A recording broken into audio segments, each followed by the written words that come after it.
कलयुग के बाद में। अरे बाबा रामदेव की वाणी में देख रहा था, उसमें भी लिखा हुआ है कि 12 पंथ खत्म हो जाएंगे, उसके बाद 13वां पंथ आएगा। अब बताओ बाबा रामदेव और कबीर साहब के 13वें पंथ का क्या क्या मतलब है आपस में? रामदेव जी की वाणी 24 प्रमाण में, 24 प्रमाण में लिखा है जब 12 पंथ खत्म हो जाएंगे, ये 6 जो क्या बोलते हैं इसको, नहीं ये जो 6 प्रकार के वो है ना योगी, हाँ, वैष्णव, कनपाड़े, नाथ, छठ योगी। हाँ, अभी दिखाता हूँ मैं, बताओ भैया, बात समझ ले, सोच ले, क्या बता रहा है, क्या बोल रहा है। नहीं, जो मन में आया बोलना है, जो मन में आया बोलना है। दर्शन ही होते हैं 6 दर्शन, हाँ 6 दर्शन। दर्शन। कह रहे भगता रो तारण आवसी, संता रो तारण आवसी, साचा संत दल में आवसी। बता दिया ना, दल की फौज में आएगा वो। ऋषि जन शाख भरेला, हिंदू तुर्क एक प्याले, बाबो भांगसी भ्रांत, 12 पंथ और दर्शन छहूं, लेखा होसी साची कहूं, सब ही सतनाम से तरिया, नुगरा नाम बिना मरिया, गुरु भगत सतलोक सिधावे, धर्म राय जी सामा आवे, कलयुग में सतयुग आवसी। बताओ, बोल दिया ना कलयुग में सतयुग आएगा। पहरा पाप रा पलटेगा, बोलियां सिद्ध रामदेव आगम रा आहनान। ये उनकी भाषा में लिखा हुआ है, ये मारवाड़ी भाषा है। हाँ, तो इसमें बिल्कुल साफ लिख दिया कि हिंदू तुर्क एक प्याले, यानी एक प्याले में दोनों पानी पिएंगे। अब बता दो कौन सा हिंदू धर्म है जो मुसलमानों को, वो तो घुसने तक नहीं देते, कहते कुंभ में मुसलमान घुसना नहीं चाहिए। तो ये कब होगा भैया, ये कब होगा? हिंदू तुर्क एक कब होगा? हिंदू तुर्क एक तब होगा जब 13वां पंथ चलेगा। 12 पंथ और दर्शन छहूं, लेखा होसी साची कहूं, कि इनका लेखा होगा, क्योंकि ये गुरु बने बैठे हुए हैं। अभी जो मैंने कहा कि गुरु बनना तो आसान है, बन गए तुम 4 बातें सीख के, लेकिन जब इसका लेखा देना पड़ेगा तुम्हें, तो तुम्हारी हालत खराब हो जाएगी। यानी 12 पंथ और दर्शन छहूं, ये षट दर्शनी जो गुरु बड़े बड़े अखाड़े बना के बैठे हुए हैं, कहते तुम्हारा सबका लेखा होगा। तुमने इतने जीवों को भरमा दिया, इतने जीवों को भरमा दिया, तुम्हारी दुर्गति होगी। ये बाबा रामदेव 24 प्रमाण में है ये सारा। कह रहे हैं कि सब ही सतनाम से तरिया। तो रामपाल जी महाराज वाले बता दे कि सतनाम से कौन तर रहा है? तुम्हारा सतनाम ही ओम सोहंग है जी। ओम सोहंग से कौन तर रहा है? तुम तो ओम सोहंग को भी अधूरा कह रहे हो आगे और नाम मिलेगा, तो फिर सतनाम कहां रहा वो? सतनाम अगर ओम सोहंग है तो दुनिया में 50% बाबा ओम सोहंग ही दे रहे हैं। ये सारे नाथपंथी ओम सोहंग ही तो दे रहे हैं, फिर तो सबके पास सतनाम है, सारे तार देंगे, तुम्हारे पास क्यों आए? तो सत्य नाम क्या है? सत्य नाम तुम्हारा सत्य स्वरूप है, तुम्हारा निज नाम है, तुम्हारा असली स्वरूप है सतनाम। उसको जानना है, उससे तरेंगे। और जो उसको नहीं जानेगा, नुगरा नाम बिना मरिया। जैसे मैं कहता हूं कि अगर तुम्हें सतनाम पता लग गया, तुम्हें अपना आत्म स्वरूप पता लग गया, तुम्हें पता लग गया कि तुम आत्मा हो, अब तुम्हें कौन मारेगा? तुम्हें कोई मार ही नहीं सकता, क्योंकि तुम आत्मा हो गए।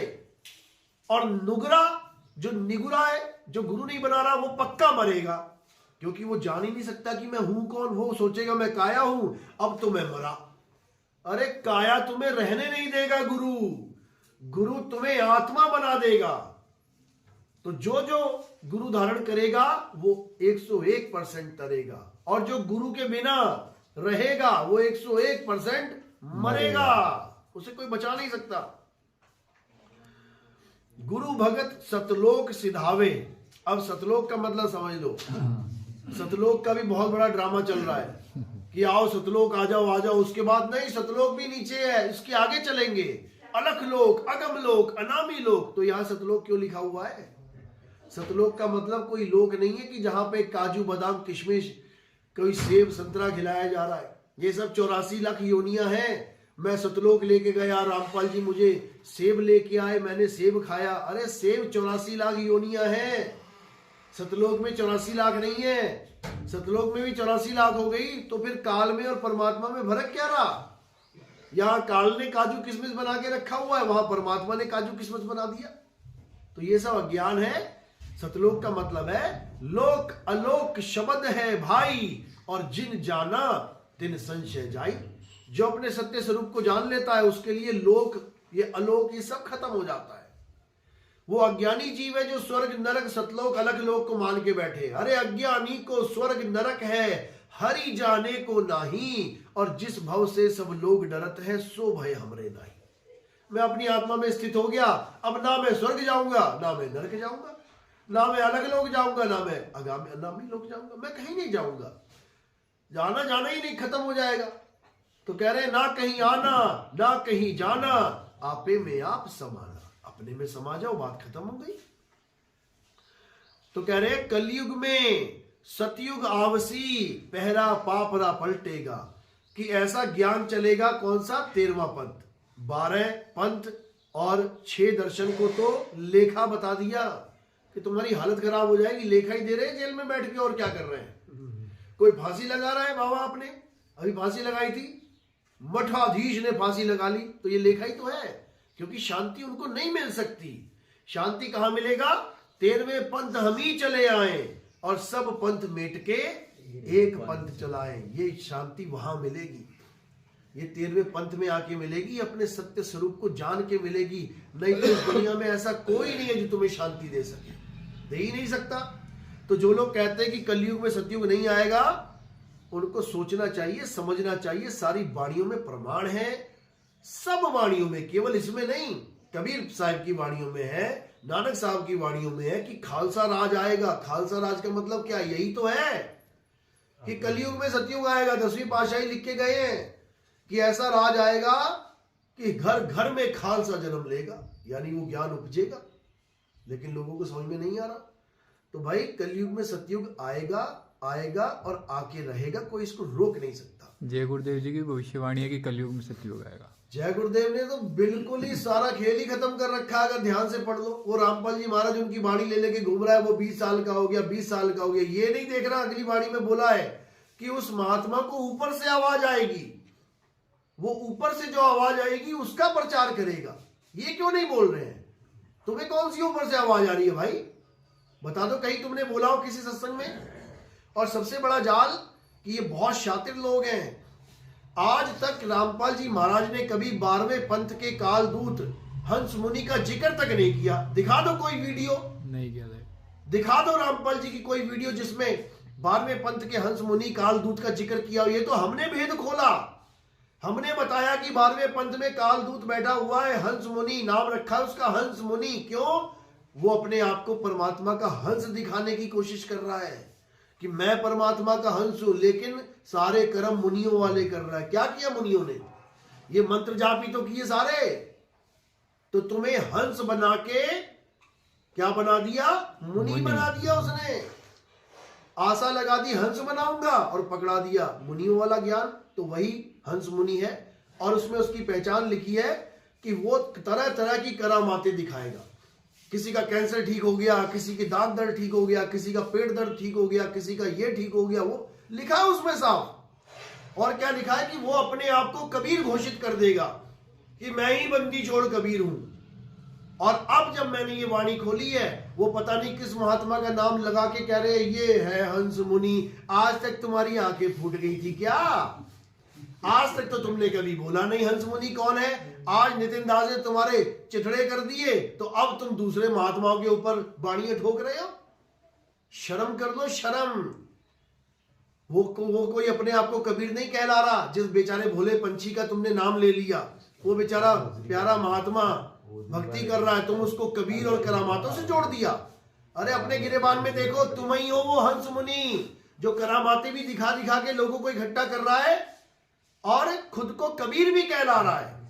तुम्हारे चेले कबीर साहब की फोटो फाड़ रहे हैं और तुम्हारी फोटो को कबीर कबीर बता रहे हैं। ये तुम ही हो हंस मुनि। और उसका साहिब ने बताया है कि 12वां पंथ जैसे ही खत्म होगा, यानी हंस मुनि जैसे ही जेल में जाएगा, वैसे ही 13वां पंथ उजागर होगा। समझ लो, जैसे ही रामपाल जी महाराज जेल में गए, मात्र 2 दिन के अंदर यूट्यूब चैनल चला और आज हजारों लाखों की संख्या में लोग सुन रहे हैं और पंथ छोड़ छोड़ के आ रहे हैं। रामपाल जी महाराज को छोड़ छोड़ के, 12 को छोड़ के 13 में समा रहे हैं और जो भी 13 में आ जाता है उसको ये गुरुद्रोही बता देते हैं। बताओ, उसको कहते हैं गुरुद्रोही हो गया। वो 4 सवाल पूछता है, उनके पास कोई जवाब नहीं होता है तो वो गुरुद्रोही हो गया। ऐसे गुरुद्रोही नहीं होते भाई, ये जीव है, ये सवाल पूछ सकता है। तुम्हारे अंदर इतना ज्ञान होना चाहिए कि तुम उसके सवाल का जवाब दे पाओ, ना कि सवाल पूछने के बाद वो गुरुद्रोही हो जाएगा। ऐसा नहीं होता। तो इसको ध्यान से समझो। ये बहुत शातिर लोग हैं, परमात्मा के नाम पे धंधा कर रहे हैं। ये परमात्मा की वाणियों को बेच रहे हैं। 21 हजार का, 51 हजार का, लाख रुपए का पाठ करवा रहे हैं। जिन संतों ने फ्री में वाणियां लिखी, जिन संतों ने फ्री में वाणियां गाई, हमसे एक पैसा नहीं लिया, संगत से एक पैसा नहीं लिया, परमात्मा ने फ्री में वाणी उतारी, उन वाणियों का पाठ करने के लिए लाखों रुपए कमा रहे हैं। ये सब धंधा है भाई, ये सब धंधा है। बचो, अपने आत्म स्वरूप को जानो, उसी में परमात्मा का वास है। जब लगना चीनोगे आत्म, तब लगना मिली है परमात्म। समझ लो। तो अगर इस वाणी से अपने आप को जान लोगे तो कल्याण हो जाएगा। साहिब बन गई सत्ता। वो खुद तो साहिब सत्संग सुनते हैं आपके, ठीक है ना, और अरे कौन नहीं सुनता हमारे और सत्संग? शिष्यों को ये कहते हैं कि अगर आपने नितिन दास के सत्संग सुन लिए तो पंथ से बाहर हो जाओ। भाई, नितिन दास के सत्संग सुनने से अगर किसी का नाम खंड हो जाए तो तुम अपने YouTube चैनल पे मेरा नाम ही क्यों ले रहे हो? तुम मेरी एक लाइन भी तोड़ मरोड़ के कह रहे हो। मैं कह रहा हूं राधे राधे करने से कोई मतलब नहीं है। उसके बाद कटिंग लगा के वहां से कोई भगत आया जो राधे राधे को मानता था, उसने मुझे कहा राधे राधे, तो मैंने क्या कहा? राधे राधे। तो मेरी 2 लाइनें राधे राधे फिर उसके बाद ऐड कर दी। यानी ये दिखाने का कोशिश करी कि देखो ये खुद मना कर रहा है कि राधे राधे नहीं जपना है और खुद ही राधे राधे बोल रहा है। अरे जब थोड़ी नहीं रहा हूं। अगर कोई जय श्री राम बोलता है तो हमारा फर्ज है कि उसका हमने सम्मान रखना है। हम जय श्री राम बोल सकते हैं, क्योंकि अगर जय श्री राम बोलने से नाम खंड हो जाए तो क्यों कबीर साहब बार बार मुरारी हरि राम का नाम ले रहे हैं? फिर तो ले ही ना, फिर तो ये बोले ही ना राम नाम की लूट है, लूट सके तो लूट। फिर तो कहें कबीर नाम की लूट है, लूट सके तो लूट। क्योंकि तुम राम नाम तो देते ही नहीं हो, तुम तो कबीर नाम दे रहे हो। तो फिर तो वाणियां कबीर साहब ने सारी गलत बोली हैं। कबीर साहब ने कहा है जपो मुरारी जपो मुत, तो फिर तो मुरारी जपवाओ। तुम क्यों नहीं जपवा रहे हो? राम जपो जी ऐसे ऐसे, ध्रुव प्रहलाद जपो हरि जैसे। वो कह रहे राम जपो जपो, तुमने तो एक बार भी नाम ना दिया राम का। तुम दे रहे ओम कलियम हरियम शरियम सोहम सत्यम। क्या ड्रामा है ये सब 52 अक्षर है। इसको त्यागो और अपने स्वरूप को जानो। और अगर हमारा सत्संग सुनने से नाम खंड होता है तो अपने सारे YouTube चैनलों से हमारे सत्संग हटा दो, क्योंकि सबके नाम तो तुमने खंड कर दिए हमारा ज्ञान सुना के। और अगर इतना ही शौक है हमारा ज्ञान सुनाने का तो हमारी 209 वीडियो डाल दो अपने YouTube चैनल पे। अगर तुम में दम है तो सब नीर खीर का निबेड़ा कर लेंगे। अभी निबेड़ा हो जाएगा। अभी तुम्हारा नाम छोड़ो, तुम्हारा पंथ खंड हो जाएगा। डाल के देख लो, बोल दो एक बार अपनी संगत को कि नितिन दास के 209 सत्संग सुन लो, उसके बाद आके नाम शुद्ध कर लेना। है तुम्हारे में दम?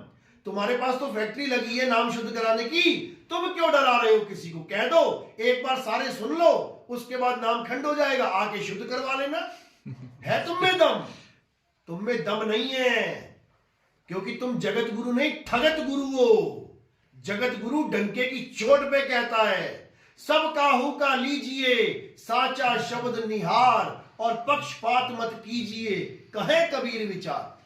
जगत गुरु सारे जगत का ज्ञान सुनने की बात करता है कि सबको सुनो, सबका ज्ञान अर्जित करो और जो सार सार है उसे उठा लो। सतगुरु ऐसा चाहिए जैसा सूप सुहाए, अरे सार सार तो गही रहे, थोथा दे उड़ाए। जय सतनाम। साहब वो ये भी बोलते हैं कबीर सागर में वाणी अरे बोलते गला खराब है भाई, बोलते तो बहुत नहीं, कुछ है। भाई कोली रामलीला यही करवाओगे, वहां भी बोलना है जाके। कोली चमार सबके घर खाए, तो मैंने कहा साहब आपके गुरुजी कोली चमार के घर कहाँ खाते हैं? वाणी लिखी है साहब उसमें कि कोली चमार वो सब। समानता की बात है, कोली चमार। वो एक कोली आ गया, कहता देखो हमारी बात लिखी हुई है, कोली चमार सबके घर, यानी कोली ही चमार और सबके घर खाना खाएगा। मैंने कहा ठीक है भैया, तू कोली बना रहे, तू अपने आप को कोली समझ रहा है तो कोली बना रहे। ना यहाँ कोई कोली, ना यहाँ कोई चमार। ये उन्होंने बताया है कि वो भेदभाव को खत्म करेगा, वो सबके घर खाना खाएगा। हम जाते नहीं है सबके घर, क्या कोई रविदासिया हो वो खाना खिला रहा है, कोई ठाकुर है वो खाना खिला रहा है, कोई किसी भी पंथ का है वो खाना खिला रहा है। जो ऊंची जात नीची जात, हम मानते ही नहीं जात पात को। हम कहते हैं दाना खेत में उगता है, वो दाना जो खेत में उगा है वो ठाकुर के घर जाके वो ऊंची जात का कैसे हो गया, वो ब्राह्मण के घर जाके ऊंची जात का कैसे हो गया, वो शूद्र के घर जाके नीची जात का कैसा हो गया? अरे दाना खेत में उगा है, धरती माँ ने उगाया है। तुम अगर उसमें पक्षपात कर रहे हो, इसका मतलब तुम धरती माँ में पक्षपात कर रहे हो। तुम्हें धरती माता से प्रॉब्लम है।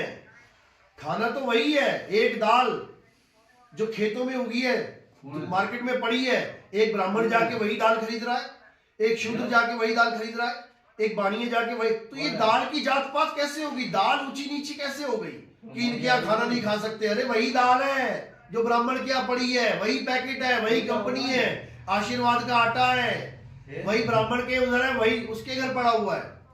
और तुम कहते हो उसका हाथ लग गया इसलिए अशुद्ध हो गया। तो जहां तुम खाना खाते हो, होटलों में जाते हो, तुमने कभी चेक किया कि कौन बना रहा है? क्या वहां ब्राह्मण रोटियां बना रहा है क्या? अरे सब नीची जात वाले लगे हुए हैं, समझ लो।